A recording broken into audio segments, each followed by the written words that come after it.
साथियों नमस्कार। हाजिर हैं एक नए प्रेरक प्रसंग के साथ में, जिसका शीर्षक है बुद्धिमान साधु। किसी राजमहल के द्वार पर एक साधु आया और द्वारपाल से बोला कि भीतर जाकर राजा से कहें कि उनका भाई आया है। द्वारपाल ने समझा कि शायद ये कोई दूर के रिश्ते में राजा का भाई हो, जो संन्यास लेकर साधुओं की तरह रह रहा हो। सूचना मिलने पर राजा मुस्कुराया और साधु को भीतर बुलाकर अपने पास बैठा लिया। साधु ने पूछा, कहो अनुज, क्या हाल चाल हैं तुम्हारे? मैं ठीक हूँ, आप कैसे हैं भैया? राजा बोला। साधु ने कहा, जिस महल में मैं रहता था वह पुराना और जर्जर हो गया है, कभी भी टूटकर गिर सकता है। मेरे 32 नौकर थे, वे भी एक एक करके चले गए हैं। 5 रानियां भी वृद्ध हो गई हैं और अब उनसे किसी भी प्रकार का कोई काम नहीं होता है। ये सुनकर राजा ने साधु को 10 सोने के सिक्के देने का आदेश दिया, परंतु साधु ने कहा कि ये 10 सिक्के तो बहुत कम हैं। तब राजा ने कहा, इस बार राज्य में सूखा पड़ा है, बरसात भी नहीं हुई है, फसलों का उत्पादन भी बहुत कम हुआ है, आप इतने से ही संतोष कर लें। साधु बोला, मेरे साथ समुद्र पार चलो, वहाँ सोने और चांदी की खदानें हैं।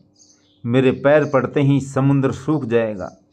मेरे पैरों की शक्ति तो आप देख ही चुके हैं। अब राजा ने साधु को 100 सोने के सिक्के देने का आदेश दिया।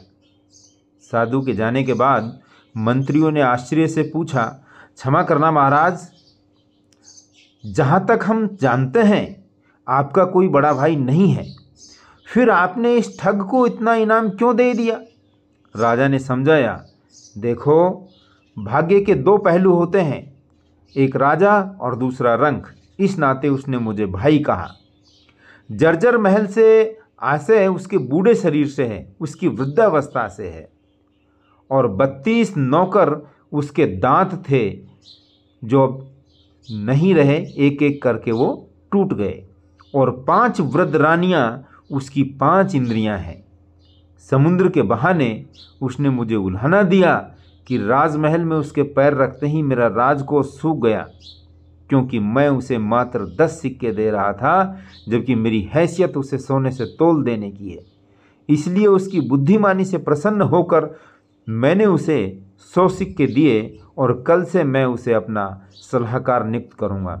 साथियों, इस प्रेरक प्रसंग से हमें यही सीख मिलती है कि किसी भी व्यक्ति के बाहरी रंग रूप से उसकी बुद्धिमत्ता का अंदाज़ा नहीं लगाया जा सकता।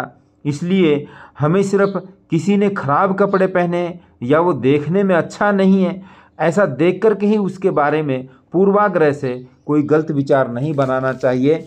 अच्छा व्यक्ति, जो बुद्धिमान व्यक्ति है, उसकी संगत हमेशा बनाए रखने का प्रयास कीजिए, क्योंकि बुद्धिमान व्यक्ति की संगत असंभव को भी संभव बना देती है।